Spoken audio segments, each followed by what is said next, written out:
নবীজি বলেছেন, আমার একদল উম্মত জাহান্নামী হয়ে কবরে ডুববে, হাসরের দিন আমার আল্লাহ জান্নাতি বানায়া উঠাবে। জাহান্নামী হয়ে ডুববে, জান্নাতি হইয়া উঠবে।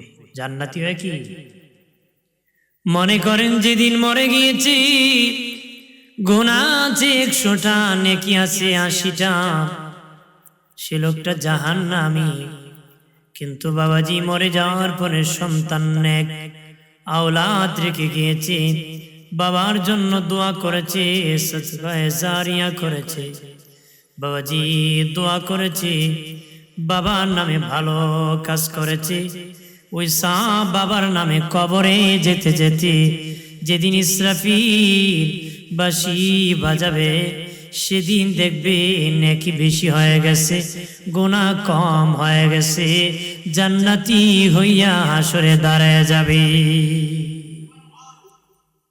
আগে আসিল 100 গুনাহ, নেকি আসিল 80টা, সওয়াব দিতে দিতেও দেখবেন হয়ে গেছে 120 নেকি আর 100 গুনাহ। লোকটা হবে কি জান্নাতি, নেকি বেশি গুনাহ কম। নেকি বেশি কি আমার আল্লাহ বারে তাআলা আমাকে আপনাকে ইবাদতের জন্য বানাইছে, গোলামির জন্য বানাইছে। বাবাজি এই লাইট বানানো হয়েছে আলো দিবি, মাইক আওয়াজ দিবি, মোবাইল কথা বলবে, কথা যাবে আসবে। ঘড়ি দিয়েছি টাইম মেনটেন করবে, কিন্তু ঘড়ি চলে না, সেই ঘড়ি হাতে থাকবে না, মোবাইল বাবা হাতে থাকবে না, ডাস্টবিনে ফেলে দিবি, হাসপাতালে দিয়ে দিবে। জি মাইক আওয়াজ দেয় না, সীমা আমার সামনে থাকবে না। কারণ কি জানো নি, উদ্দেশ্য হাসিল হয় না বলে ফেলে দিবে। ঠিক আমাকে আপনাকে আমার আল্লাহ সুবহানাহু ওয়া তাআলা ইবাদতের জন্য বানাইছে। যদি ইবাদত বন্দিগি না করেন, উদ্দেশ্য হাসিল হলো না, জাহান্নামে আমার আল্লাহ নিক্ষেপ করবে। জাহান্নামে কি যে জিনিস আপনি উদ্দেশ্য করে বানাইছেন, উদ্দেশ্য হাসিল হলে আদর করবেন, আর না হলে ডাস্টবিনে ফেলে দিবেন। ঠিক কিনা? ঠিক আপনি যদি আল্লাহ যে উদ্দেশ্যে বানাইছে এটা পূরণ করেন, আপনাকে আদর করে জান্নাত দিবে, যদি না করেন বিচার দিতে হবে। কথা কোন ঠিক কিনা? জোরে বলে। খাওয়া দাওয়ার বিচার দিতে হবে, বাবাজি হাতের বিচার দিতে হবে, কথা বলার হিসাব দিতে হবে, কানের হিসাব দিতে হবে, পায়ের হিসাব দিতে হবে, তোমার জীবনের হিসাব দিতে হবে গো। আর জিন্দিগি আল্লাহ রাস্তায় যদি কাটাতে পারো, হিসাব লাগবে না। হাত দিয়া কাজ করলে সওয়াব হবে, পা দিয়া হাঁটলেও সওয়াব হবে, বাবাজি খাবার খেলেও সওয়াব হবে। দুনিয়ার সব ঠিক রাখছেন, গোলামি করেন নাই, বিচার দিতে হবে। বিচার কি দিতে হবে? কেন তুমি খাইলা ইবাদত করলা না, কিন্তু খাবার খাইছেন ইবাদত করছেন, আপনার খাওয়ানোর হিসাব লাগবে না। কিন্তু খাইছেন 3 বেলা গুতায়া ঠেলায়া ধাক্কায়া, কিন্তু আল্লাহর গোলামি করেন নাই, এটার হিসাব দিতে হবে। টেরে নাড়ে নাড়ে বুঝাই দিবে। কথা কোন ঠিক কিনা? জোরে বলে। আল্লাহ আর রহমান আল্লামাল কোরআন খালাকাল ইনসান। দয়াল আল্লাহ কোরআন শিখাইয়া মানুষ বানাইছে। দয়াল আল্লাহ কি? আমার আল্লাহ বলতে পারতেন, আমার আল্লাহ সুবহানাহু ওয়া তাআলা বলতে পারতেন দয়াল আল্লাহ মানুষ বানায় কোরআন শিখাইছে, কিন্তু বাবাজি আমার আল্লাহ বলেছেন কোরআন শিখায়া মানুষ বানাইছে। মানুষ আবার 2 প্রকার, তাফসীর ওয়ালারা বলেছেন মানুষ আবার 2 প্রকার। এক প্রকার মানুষ জন্মগত মানুষ, আর এক প্রকার মানুষ গুণগত মানুষ। এক প্রকার হলো জন্মগত মানুষ, আর এক প্রকার হলো গুণগত মানুষ। জন্মগত মানুষ হলে বাবা কোনো শিক্ষা লাগে না রে, কোনো শিক্ষা লাগে না, কিন্তু গুণগত হতে গেলে শিক্ষা গ্রহণ করতে হবে। দুনিয়ার সব শিক্ষা গ্রহণ করলেন, ইসলাম গ্রহণ করলেন না, কোরআন শিখলেন না, সেটার গুণ হবে না বাবাজি। কে গুণওয়ালা? যে কোরআন শিখে নিয়েছে সে আমার আল্লাহর কাছে মানুষ বলে গণ্য হয়ে গেছে। যে কোরআন শিখে নাই, সে পথ অনুসরণ করে নাই, সে চতুষ্পদ জানোয়ার হয়ে গেছে, চার পায়ে জানোয়ারের মতো হয়ে গেছে। যে কোরআন শিখবে অথবা কোরআনের পথ মেনে জীবন চালাবে, সে আল্লাহর কাছে মানুষ হবে। এই জন্য আল্লাহ কইছে কোরআন শিখাইয়া মানুষ বানাইছে। কোরআন শিখে কি মানুষ বানাইছে? কারণ খাওয়া দাওয়া করা মানুষের গুণ না। খাওয়া দাওয়া করা কি? কারণ খাওয়া দাওয়া করে যে মানুষের গুণ হইতো, হাতি 1 নম্বরে মানুষ হইতো। কারণ আমার আপনার সে বেশি কাকে হাতি কলা গাছ ঢুকায় কলা গাছ বার করে, কলা গাছ ঢুকায় কি কলা গাছ বাহির করতে পারে। তার মানে খাওয়া দাওয়া করা মানুষের গুণ না। কারণ খাওয়া দাওয়া হাইওয়ান জানোয়ারও করতে পারে, খাওয়া দাওয়া হাইওয়ান জানোয়ারও। আমার প্রাণীর বাবাজি, হাঁটা চলাফেরা মানুষের গুণ না, অন্য প্রাণীরা হাঁটতে পারে, হাঁটলে মানুষ হয় না, খাইলেই মানুষ হয় না। বাচ্চা জন্ম দেওয়া মানুষের গুণ না, হাইওয়ান জানোয়ারও বাচ্চা জন্ম দিতে পারে। মানুষের গুণ কি? আল্লাহর ইবাদত বন্দিগি। যে যত বেশি কোরআনী জিন্দিগি করবে, সে আমার আল্লাহর কাছে মানুষ বলে গণ্য হবে। মানুষ বলে কি? জানিয়া রাখেন, টাকাওয়ালা টাকা যত বাড়ে, টাকাওয়ালা টাকা যত বাড়ে, দুশ্মন তত বাড়ে। টাকাওয়ালা টাকা যত বাড়ে, দুশ্মন তত বাড়ে বাবাজি। কিন্তু এলেমওয়ালার এলেম যত বাড়ে, বন্ধু তত বাড়ে। বন্ধু কি তত বাড়ে। কথা কি বুঝেন আপনারা? না খারাপ লাগতেছে? এলেমওয়ালার এলেম যত বাড়ে, বন্ধু তত বাড়ে। টাকাওয়ালার টাকা যত বাড়ে, শত্রু তত বাড়ে। আগে কেউ জিজ্ঞেসে না দিনও সাউদো আর রাত সুরো, কিন্তু টাকা হয়ে গেছে বেটা দিনও রাস্তা হাঁটতে ভয় পায়।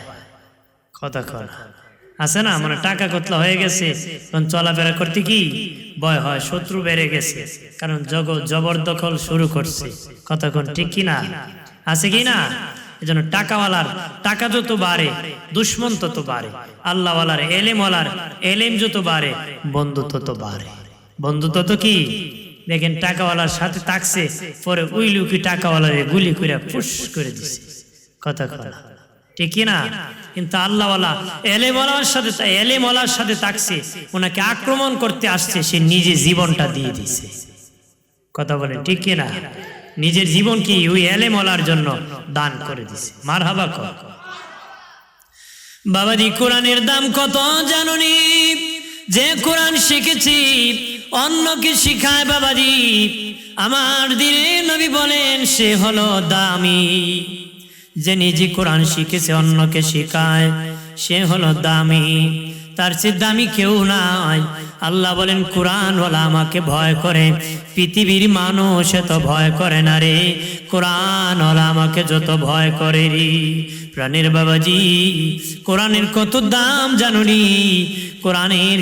কোরআনের সান্নিধ্যে যারা চলে যাবে, কোরআনের সান্নিধ্যে যারা চলে যাবে, তার দাম বেড়ে যাবে। নিম্নে 10 আয়াত দৈনিক, নিম্নে 10 আয়াত যারা তেলাওয়াত করে না, তার নামটা মুনাফিকের লিস্টিতে ওঠানো হয়।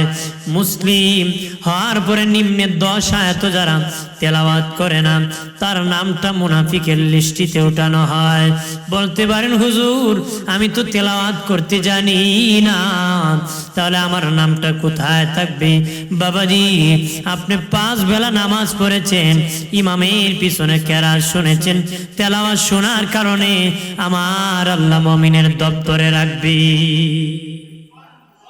5 বেলা নামাজ পড়তে ইমামের পিছনে তেলাওয়াত শুনছেন না, শোনার কারণে নামটা মুমিনের দপ্তরে থাকবেন। যখন নামাজও যদি না পড়েন, তাহলে তো আর তেলাওয়াত শোনা হলো না, মুসলমানের দপ্তরে নামটাও থাকলো না। থাকলো? ভাইরা আমার খেয়াল করেন ভালো করে বাবাজি। ইমাম গাজ্জালি রহমাতুল্লাহ আলাইহি আমার আল্লাহ রাতের বেলা বললেন, গাজ্জালি অমুক গ্রামের আব্দুর রহমান নামে এক ব্যক্তি মারা গেছে, তুমি তাড়াতাড়ি যাও তার জানাজার ইমামতি করবারে। ইমাম গাজ্জালী সকালবেলা সেই গ্রামের উদ্দেশ্যে রওনা হলেন। মানুষকে জিজ্ঞাসা করতে করতে গ্রামে পৌঁছে গেলেন। জিজ্ঞাসা করলেন, যে লোক মারা গেছে আব্দুর রহমান নামে, ওই ব্যক্তির সন্তানদেরকে তোমাদের বাবার কেমন আমল ছিল রে? আমি যুগের ইমাম গাজ্জালীকে আল্লাহ ইমামতির জন্য পাঠাইছে। বল রে, তোদের বাবার কেমন আমল ছিল রে? তারা ডেকে বলে, হুজুর আমার বাবার কোনো আমলের খবর আমরা জানি না। আমার বাবা একজন কাটুরে ছিলেন, কাঠ কাটতেন, কোনো নেকির খবর জানি না, নেকির খবর জানি না। এই বলতেছে ইমাম গাজ্জালী মনে মনে বলে, আমার মতন গাজ্জালীকে তার ইমামতির জন্য পাঠাইছি, জানি না কোন নেক আমলের কারণে। বাবাজি ওই আব্দুর রহমানের বিবির কাছে গেলেন, যতটুক পর্দার শাস্তি তাকে জিজ্ঞাসা করা যায় পর্দার আড়াল থেকে। বললেন, মা তোমার স্বামীর কেমন আমল ছিল গো? কি আমল ছিল? এই জন্য আমি গাজ্জালীকে আমার আল্লাহ তোমার স্বামীর জানাজার ইমামতির জন্য পাঠাইছি। মহিলা ডেকে বলে, হুজুর আমার স্বামীর কোনো নেকের খবর আমি জানি না, ভালো আমলের খবর জানি না। তবে হুজুর একটা আমল আমি জানতাম, যেটা হলো গভীর রজনীতে আমার স্বামী খাবার খেয়ে যখন শুয়ে পড়তো, তখন আল্লাহর কালাম কোরআন শরীফ হাতে নিয়ে মুখে লাগাতো, বুকে লাগাতো, টুটি লাগাইয়া চুমু খেত বারবার প্রতিদিন। এইভাবে কোরআন শরীফ চুমু খাইতো গো। এতটুকু আমল আমি জানি, আর কোনো ভালো আমলের খবর আমার স্বামীর জানি না গো। ইমাম গাজ্জালী বলেন, ইমাম তাহলে তোমার স্বামী আল্লাহর কালাম তেলাওয়াত করতে জানতো না, ভালো আমল করে নাই, তবে আল্লাহর কালামকে সম্মান করার কারণে, চুমু খাওয়ার কারণে আমার আল্লাহ তাকে ক্ষমা করে ইজ্জত বাড়ায় দিছে। আমার মতন গাজ্জালীকে তার জানাজার ইমামতির জন্য পাঠাইছে। আরো জোরে কর। কোরআন শরীফ ঘরে আছে, ইজ্জত করুননি? করে কথা কনা করে না তো। দোলা পড়তেছে, বালি পড়তেছে, রেখে আছে, অনেক কিছুই খুব হেফাজত করে রাখছে, আলমারির ভিতরে লক করে রাখছে, কিন্তু কোরআন শরীফ একটা উপরে রেখেছে, ধোলা বালু পড়তেছে। কথা কনা। এক বেচার আমার একদিন কইছিল, আরেক বেটার গোয়াল ঘরের সামনে বলে উপরে পাইছে কোরআন শরীফ। তো জি গেল, কেন বাসা রাখলা? আমার ঘরে তো বেয়াদু ইত্যাদি যাব, যেন আদব রক্ষা করতে গোয়াল ঘর রাখছে। কত বড় বেয়াদ! কথা কোন ঠিক কিনা? জোরে বলে, আদবের নামে বেয়াদব। চাচা মাইন করো না, মেস আছে, এটা তো আদবদার। কথা কোন ঠিক কিনা? এরকম আদবদার আছে না? চাচার এরকম মাইন করতো না, মেস নিয়ে আছে, বিড়ি ধরাইতো। নাউজুবিল্লাহ করে। এখন আদবের নামে বেয়াদব ভরে গেছে। আদবের নামে কি বেয়াদব ভরে গেছে, যেন আদব রাখতে হবে। কতক্ষণ ঠিক কিনা? আদবে আউলিয়া, বেয়াদবে দেউলিয়া। যদি আদব থাকে, শিক্ষা যদি কম থাকে, কাজে লাগবে, কিন্তু বেয়াদব ফার্স্ট ক্লাস ছাত্র কোনো কাজে লাগবে না, দিশেহারা হয়ে ঘোরাতে হবে। বেয়াদব চিরতরে আল্লাহর রহমত থেকে বঞ্চিত। বেয়াদব চিরতরে কি আল্লাহর রহমত থেকে বিতাড়িত। আমার প্রাণের বাবাজি, মুসলমানের ঘরে মারামারি, মুসলমানের ঘরে কাটাকাটি, অতিবৃষ্টি, অনাবৃষ্টি, শিলাবৃষ্টি। বাবাজি কত কিলাকিলি, আল্লাহর কসম কে বলি, প্রত্যেক মুসলমানের ঘরে যদি আল্লাহর কালাম তেলাওয়াত করতে পারেন, তোমার ঘর থেকে আযাব গজব দূর হয়ে যাবে, ফ্যামিলির মধ্যে রহমত নাজিল হয়ে যাবে। এখন তো তেলাওয়াত নাই, আছে ডিস নিয়া, মোবাইল নিয়ে আছে, মোবাইল চাপতেছে, টিপতেছে, জীবন ধ্বংস করে দিছে। মেয়ে আছে এক মোবাইল নিয়ে, মা আছে আরেক মোবাইল নিয়ে, বাপ আছে আরেক মোবাইল নিয়ে, মা কইতেছে আরেক ছেলের সাথে কথা, বাপ কইতেছে আরেক মেয়ের সাথে কথা। 60 বছর বুড়া বাপ গেছে ছেলে গেছে লন্ডন, পাঠাইছে মোবাইল, একটা অ্যান্ড্রয়েড মোবাইল দিছে, বাপের সাথে মোবাইলে ফাইয়া নষ্ট হয়ে গেছে। এমন বুড়াও আছে। কত আছে কি না? আগে ভালো ছিল, কিন্তু এখন উলঙ্গ নাইস দেখে মোবাইলে বসে বসে নামাজ পড়তো, এখন থেকে যে হে বেটায় সিনেমা দেখে বসে কত কথা। ওই বুড়া বসে দিয়ে বিমরতে ধরে, ইরম বই ধরে ভালো করে। ইমান রাখা বড় কঠিন। ইমান রাখা কি কঠিন। এই কথা কেন বলছি? বাস্তব কথা বলতেছি, প্র্যাকটিক্যাল দেখছি। আগে ভালো ছিল, কিন্তু শেষে খারাপ হয়ে গেছে বাজি। এই জন্য আপনাদের ইমান রাখা বড় কঠিন। প্রস্তুতি শক্ত করে ইমানকে মজবুত করে চলতে হবে, যেন শয়তান চলে বলে কলে কৌশলে আমার ইমানকে ভাগিয়ে না নিতে পারে। কথা বলেন ঠিক কিনা? আমার প্রাণের বাবাজি খেয়াল করেন ভালো করে। এই জন্য বলে দিই বাবাজি, কোরআনী জিন্দি কায়েম করতে হবে, কোরআনের জিন্দি কায়েম করতে হবে, কোরআন ভালোবাসতে হবে। এলাকার মা বেশি বেশি করে আল্লাহর কালাম তেলাওয়াত করো গো, বললে তোমার ঘর থেকে নেককার আসবে, নেককার আসবে। নবীকে যদি ভালোবাসো, নবীর ঘর মাদ্রাসাকে ভালোবাসতে হবে, নবীর ভালোবাসা প্রকাশ পাবে। অমুক তমুককে ভালোবাসি বাবা মুখে মুখে বললে হয় না, ভালোবাসা প্রমাণ করতে হয়, প্রমাণ করতে হয়।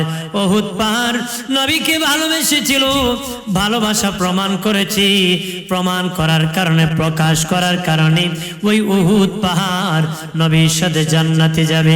নবীর উটনি আল্লাহ নবীকে ভালোবেসেছিল, ভালোবাসা প্রকাশ করার কারণে নবীর উটনি নবীর সাথে জান্নাতে থাকবে।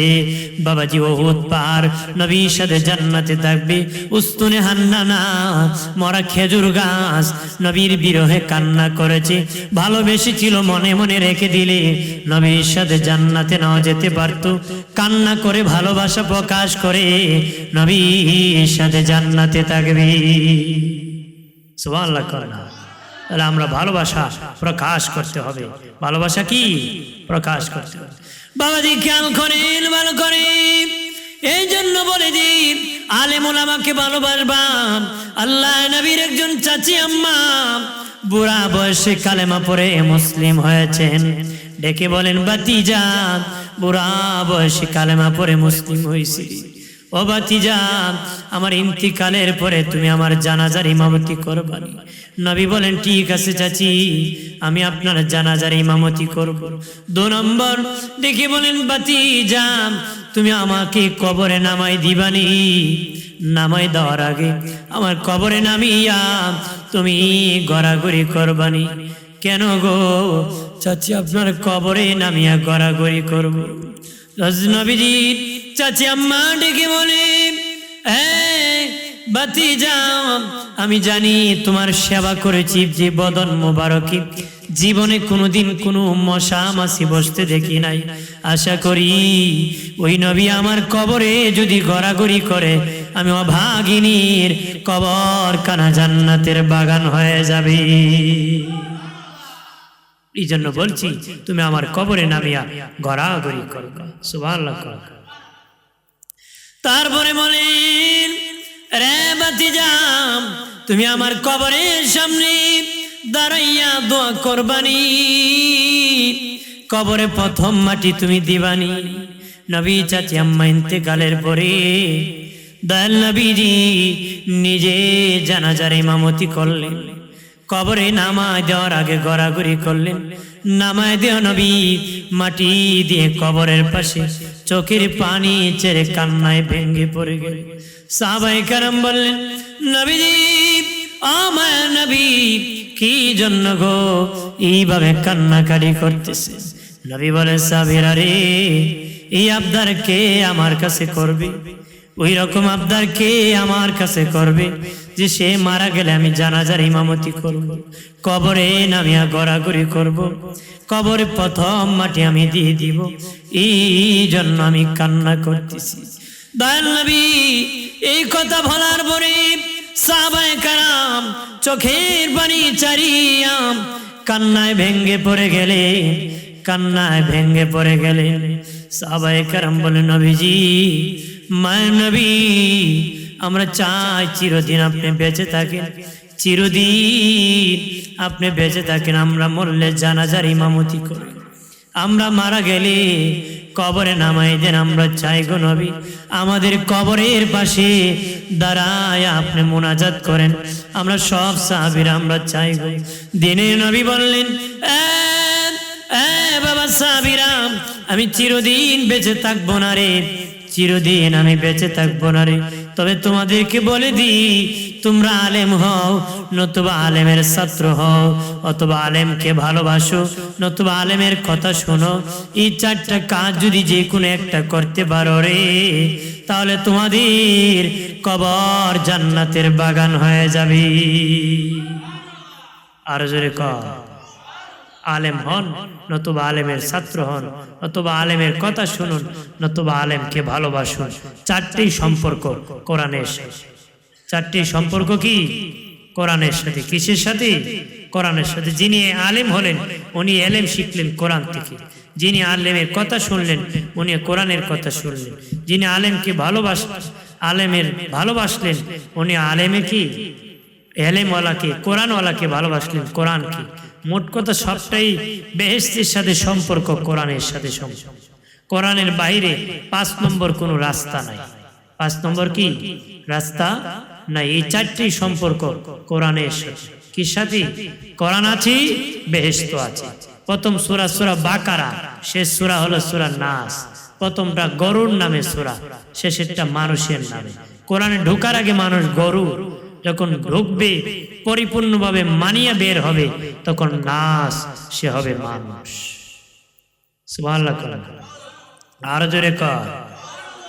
আল্লাহ সূরা নাসটা আরো আগে দিতে পারতেন, একদম শেষে কেন দিলেন? বুঝাইছে পরিপূর্ণ মেনে বের হলে হবে মানুষ। সুবহানাল্লাহ। সামান্য পরিমাণ অস্বীকার করলে মানুষ হওয়া যাবে? কাফির হওয়া যাবে, মানুষ হওয়া যাবে। আমার বাণীর বাবাজি খেয়াল করেন ভালো করে, যিনি বাবা এলেম শিক্ষা দেন ওই আলেমের কত দাম, ওস্তাদের কত দাম জানেননি? ছাত্র মক্তবে বাবাজি, মক্তবের মধ্যে ছাত্রদেরকে উস্তাদ শিক্ষা দেয়, কোরআন দেয় কিনা? উস্তাদের দাম কত জানুনি বাবাজি? আমার গাউসে পাক আব্দুল কাদের জিলানী রাহমাতুল্লাহ আলাইহি যেদিন প্রথম দিন ওনার আম্মা মক্তবে ভর্তি করেছিলেন, ওনার কাছে যত সম্পদ ছিল সব বাচ্চার কাছে দিয়ে আব্দুল কাদের জিলানীর কাছে দিয়ে বলেছিলেন, বাবা তোমার উস্তাদের কাছে দিও আর বলিও আপনি আমাকে প্রথম দিন কোরআন শিখাবেন, প্রথম দিন কোরআন শিখাবেন। এই জন্য আমার মা আরো যদি থাকতো আরো দিত, যা ছিল সব আপনাকে হাদিয়া দিয়েছি। হাদিয়া কি দিয়ে দিছে? আপনি তো বাচ্চারে গান শিখাইলে বড় অঙ্কের হাদিয়া দেন, আর কোরআন শিখাইলে পকেটে টাটা পড়ে। কথা খান, আমি আর বেশি না, কয়েক মিনিট কইব বলেই শেষ করে দিই। হাজিরিন বলতেছি, আপনার কোরআন শিখানোর সময় পকেটে কিন্তু টাটা পড়ে। বিয়া যখন হয় লাখ লাখ টাকা খরচ করে, কিন্তু যে মৌলবী সাহেব বিয়াটা জোড়া লাগাইছে হে বেটারে হাদিয়া দেওয়ার সময় গজব পড়ে যায়। কথা খানা এই সময় কয়, হুজুর আপনার তো আল্লাহ সালা না, হাওয়া ছিল তোর মতন অকৃতজ্ঞ নাকি এলে আল্লাহ সালা। কথা খানা এই সময় 200 টাকা ধরে বা 100 টাকা ধরে করে রাখতে দেয়। কথা খানা এই জন্য কদিন পরে তুই তোর তালাক, তোর 14 গোষ্ঠীর তালাক দিয়ে আবার যা মুফতির কাছে বেটায় লাগবো 50,000। 50,000 লাগবে। খলেরা ধরছে না, গুরিত মারছে। বাবাজি খেয়াল করেন ভালো করে, এমনি এমনি বাবা বাচ্চা মানুষ বানানো যায় না, মাগনা মাগনা ছেলে ভালো হয় না রে বাবাজি। নিজের হালাল ইনকাম থেকে বাচ্চা কোরআন শিখানোর জন্য টাকা খরচ করবারি, আমার আল্লাহ তোমার সন্তানকে হাফিজুল কোরআন, কারিউল কোরআন, যুগের শ্রেষ্ঠ আলেম হিসাবে মনোনীত করে দিতে পারে। আমার গাউসে বাকির আম্মা বলি, এ বাবা আব্দুল কাদের, তোমার ওস্তাদকে বলে আমার কাছে যা আছে সব দিয়ে দিছি, আরো যদি থাকতো আরো আমি দিয়ে দিতাম রে। যা আছে সব দিয়ে দিছি। কেন দিছি জানো নি? তোমার উস্তাদ তোমাকে প্রথম দিন কোরআন শিখাবে। উস্তাদের দাম কত জানো নি? উস্তাদের দাম কত জানো নি? হযরতি আলী রাদিয়াল্লাহু তাআলা আনহু কোরআন পড়তেছেন, জবরের জায়গায় জের পরে বলছেন অথবা জেরের জায়গায় জবর পরে ফেলছেন। আরবের মানুষ আরবি ভালো বুঝি। একজন ইহুদি রাস্তা দিয়ে যেতেছে, হযরত আলীকে ডেকে বলেন, আলী রে, সেখানে জের হবে অথবা জবর হবে বলে দিয়েছেন, একটা শিক্ষা দিয়েছেন। চলে গেছে ইহুদি। কিছুদিন পরে ইহুদি একটা ছোট্ট মেয়ে দিয়ে একটা চিঠি পাঠাইছে হযরতে আলী রাদিয়াল্লাহু তাআলা আনহুর কাছে। হযরতে আলীর কাছে ওই ইহুদি চিঠি লিখেছে। চিঠির মধ্যে লিখেছে, ইহুদি বলে, আলী রে, আমি তোমার ওই উস্তাদ যিনি তোমাকে জের অথবা জবর শিখাইছিলাম। আরে আলী, আমি এখন অসুস্থ হয়ে বিছানায় পড়ে আছি, মেহেরবানি করে তুমি যদি তোমার উস্তাদকে কিছু সহযোগিতা করতারে তাহলে আমি একটু উপকৃত হতাম, আমার একটু ফায়দা হতো। হযরতি আলী রাদিয়াল্লাহু তাআলা আনহু চিঠি কানা নিয়া আল্লাহ নবীর দরবারে চলে গেলেন। বললেন, ইয়া রাসূলুল্লাহ, একজন ইহুদি একদিন জের অথবা জবর আমাকে শিখিয়ে দিয়েছিল। নবীজি, ওই লোকটা আমার কেমন উস্তাদ, ওই লোকটা কেমন উস্তাদ? আল্লাহ নবী বলেন, আরে আলী, এই লোক কেমন উস্তাদ তুমি জানোনি? তোমার দুই হাত দিয়ে যদি একটা তীর ডান দিকে মারো যত দূরে যাবে, বাম দিকে মারো যত দূরে যাবে, সামনে আর একটা তীর মারলে যত দূর যাবে, পিছনে একটা তীর মারলে যত দূর যাবে, উপরে একটা মারলে যত উপরে যাবে, ওই মধ্যখানে খালি জায়গা যদি হীরামণি মুক্তা দিয়া ভরপুর করিয়া ওই ইহুদি আলেমের কদমে ঢেলে দাও, একটা জের আর জবর দিয়ে শিখাইছে, এটার মূল্য দিতে পারবা না রে, এটার মূল্য দেওয়া যাবে না। আর আপনার বাচ্চাকে গোটা কোরআন শিখে যে যিনি উস্তাদ, ওনার কাছে কি দিবেন? আমি কিছু দিতে পারবে, কিন্তু তারপরে দিতে না, সেই মূল্য জীবনও দেওয়া যাবে যাবে যাবে না। কিন্তু আমরা সেটাতে পিছপা হয়ে আছি, যাতে মনে করি আমি আসছি, খাইছি, বেড়াচ্ছি, হাল বাইছি, লঙ্গি খান্দে উঠে আইল কাটছি, এই দান্দায় আছে। কতক্ষণ ঠিক কিনা? আছে কিনা? ওই যে পরে শেষ বয়সে হজ করে চলে আসছি, 5 ওয়াক্ত নামাজ পড়ছি, আরেক বেটা জায়গা দখল করে খাইয়ে বলেছি। কতক্ষণ? সুদের টাকা নিয়ে বসে আছে, ঘুষের টাকা নিয়ে বসে আছে, জিনা করে বসে আছে, আকাম করে অভাব নাই, দোয়া করতেছে। কতক্ষণ ঠিক কিনা? আছে কিনা? এরকম হবে না। আমরা উম্মতি মুহাম্মাদি, হায়াত কম, ব্যবস্থাপত্র নিতে হবে। ব্যবস্থাপত্র কি? লাগাম ছাড়া চললে হবে না। ফার্মেসিতে ঔষধ আছে, ব্যবস্থাপত্র নিয়ে খেতে হবে। এক দারস্তি এই মাথা তুই মাথায় খাইলে বাঁচবা না মরবা? কথা কর, মরণ হইব। ব্যবস্থাপত্র নিতে হবে। ঠিক আলেমদের সান্নিধ্যে গিয়ে ব্যবস্থাপত্র নিতে হবে, কেমনে সহজে আমি বেহেশতি হওয়া যায়। কথা কন ঠিক কিনা? এই জন্য নিতে হবে কিনা? আমার বানের বাবাজি, মাদ্রাসার ছাত্রের দাম কত জানুনি? বাবাজি, কোন চেয়ারম্যান যদি এলাকা আসে, মেম্বার আসে, প্রধানমন্ত্রী আসে, রাষ্ট্রপতি আসে, এই এলাকার কবরে আযাব ক্ষমা হবে এমন কোনো কথা নাই। কিন্তু একজন হাফিজুল কোরআন, কারিউল কোরআন, একজন আলেম কোন গ্রামের কবরস্থানের পাশে দিয়ে যে চলে যায়, হেঁটে যায়, আমার আল্লাহ ওই কবরস্থানের জন্য 40 দিনের জন্য আযাব মাফ করে দেয়। কয়দিন? এটা কি ব্যক্তির গুণ না কোরআনের গুণ? কোরআনের কোন ব্যক্তি লন্ডন হিসাব যাইবা এই জন্য মাফ হইতো না। কতক্ষণ ঠিক কিনা?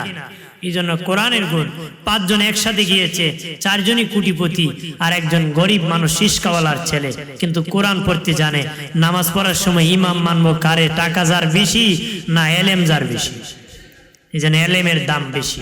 এলেমের দাম কি? বেশি। এলেমওয়ালার বাবা হন, দাম বাড়বে। আমাদের সমাজে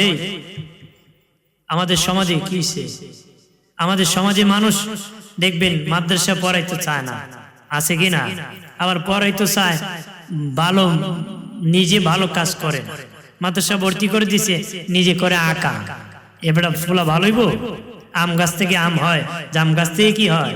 জাম হয়। কাঁঠাল গাছ থেকে কাঁঠাল হয়। কাঁটাওয়ালা মান্দার গাছে লাকড়ি হয় না, ধুমা মারে।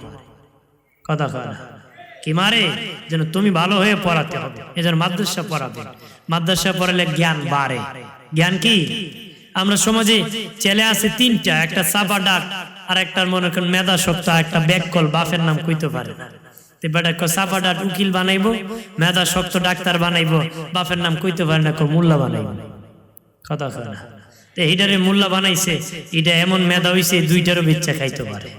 কারণ কোরআনের মাদ্রাসা যখন ভর্তি হয়, তামাম সৃষ্টি তার জন্য দোয়া করে। তামাম সৃষ্টি তার জন্য কি? এই জন্য তার এলেম বেড়ে, জ্ঞান বাড়ে। কারণ নদীও দোয়া করে। সে যখন নদীর কিনারে হাঁটে, হাদিসে আসছে, নদী বলে তোমার কারণে আমি নদী জিন্দা আছি, তুমি যেদিন থাকবা না আমি নদী মরা নদী হয়ে যাবে। গাছও দোয়া করে, ও মানুষ আমার জন্য পৃথিবী দাঁড় করায় নাই, তোমাদের জন্য দাঁড় করায় রাখছে। কতক্ষণ ঠিক কিনা? এই জন্য তার মেধা বাড়ে। কেমনে বাড়ে বুঝবেন? বাদশাহ আকবরের দরবারে নয় বুদ্ধিজীবী থাকতো, এক মোল্লাজি থাকতো। কি থাকতো? মোল্লাজি। তে একবার বাদশাহ আকবর কইতেছে, আমার রাজ্যে ডাক্তার বেশি না রোগী বেশি? ডাক্তার বেশি না রোগী বেশি? তে নয় বুদ্ধিজীবী কয় স্যার রোগী বেশি, ডাক্তার কয়। মোল্লাজিরে কয় তুমি কত? মোল্লাজি কয় না, ডাক্তার বেশি রোগী কম। নয় বুদ্ধিজীবী কয় মোল্লা হারা জীবনে উল্টা গেছে। বাদশাহের জিজ্ঞানি কেমনে রোগী বেশি, ডাক্তার বেশি রোগী কম? মোল্লাজি কয় আগামীকাল কর। আগামীকাল কেন? এটা কয় আগামীকাল কর। এইটা আবার কি? কয় এটা আগামীকাল। কি কয়? বুড়া চাচা গেছে ডাক্তারের কাছে, ডাক্তার সাহেব আমার তো ঘন ঘন প্রস্রাব হয়, বার্ধক্যের কারণ। ঘুম হয় না ডাক্তার, বার্ধক্যের কারণ। ডাক্তার সাহেব আমার খুব অশান্তি করে, বিভিন্নতা বলতেছে যে আমার তো জটিলতা হইতেছে, কয় এটা বার্ধক্যের কারণ। তে বুড়া চাচা রাগ করিয়া লাত মারে ডাক্তারে ফালাই দিছে চেয়ার থেকে, যে ডাক্তার ফইরেও কয় চাচা এটা আপনার বার্ধক্যের কারণ। তে মোল্লাজিরে যত কয় উনি কয় আগামীকাল করবে।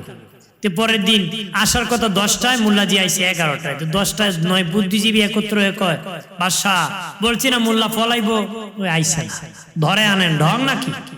তে মোল্লাজি 11টায় আসছে। বাদশাহ কয় মোল্লাজি এত দেরি হলে কেন? ওইটার উত্তর আগে দিবেন। কেন ধর? গত রাত্রে আমার দাঁতে প্রচন্ড ব্যথা হয়েছে, ব্যথার যন্ত্রণায় রাত্রে ঘুম হয় নাই, সকালে ঘুমে ধরছে, তো এতে ঘুম থেকে উঠতে আমার দেরি হয়েছে, আসতে আমার দেরি হয়েছে। বাদশাহ কয় হা হা হা, ব্যথা হয়েছিল বেশি নাকি? যদি একটু বন ফাতা লাগাইতে ব্যথা কমতো। আগলা কয় জর্দা লাগাইলে কমতো, আগলা কয় গরম দিয়ে কুলি করলে কমতো, লবণ দিয়ে লাগাইলে কমতো। এক একজনের 9 বুদ্ধিজীবী বাদশাহ সহ 10 জনের 10টা চিকিৎসা দিয়েছে। মোল্লাজি কয় বাদশাহ ডাক্তার কজন, রোগী কজন? আমরা সবাই ডাক্তার, তুমি একাই রোগী। একাই কি রোগী? তা আমাদের সমাজেও মনে করেন রোগী বেশি না ডাক্তার বেশি? ডাক্তার বেশি, মূলত ডাক্তার বেশি, রোগী কম। আর এটা বোঝানোর উদ্দেশ্য, বলার কারণ হলো যে আলেম হলে জ্ঞান বাড়ে। নয় বুদ্ধিজীবী নাম আছে, বুদ্ধিজীবী শ্রমজীবী, মানে বুদ্ধি বিচ্ছা খায়। কি বেচারা কি বেচ্চা খায়? বুদ্ধি বিচ্ছা খায়। তে ওনাদের চেয়েও একজন আলেমের জ্ঞান বেড়ে যায়। সুবহানাল্লাহ। কারণ কোরআনের স্পর্শ দেওয়ার জন্য। তোমার ছেলে ডাক্তার, তোমার জন্য মৌতের সময় মেডিসিন আনবে, মৃত্যু সাকরাতে কোনো উপকার হবে না। উকিল সাহেব চাপাবাজি করে আঙ্গুল ফল আনবে, কিন্তু তোমার ব্যাককল ছেলেটা তোমার পাশে সূরা ইয়াসিন পড়লে মৃত্যু নবী বলেন তোমার সহজ হয়ে যাবে। আর জোরে কর, আমরা চাই কি না? মাদ্রাসার মোহাম্মত দরকার আছে কি না? ভালোবাসা রাখবেন। মাদ্রাসার সাথে প্রেম আছে, নবীর সাথে প্রেম আছে। মাদ্রাসার সাথে দুশ্মনী আছে, নবীর সাথে দুশ্মনী আছে। এই জন্য নবীকে ভালোবাসার ওই প্রকাশ হলো নবীর মাদ্রাসাকে ভালোবাসা। কিয়ামতের দিন মাদ্রাসা কিস্তি হবে, নৌকা হবে, প্যাসেঞ্জার উঠাবে, কাবাগর ইঞ্জিল বনে যাবে, জান্নাতের মেহমান হয়ে যাবে। আর জোরে কর, জোরে বলি।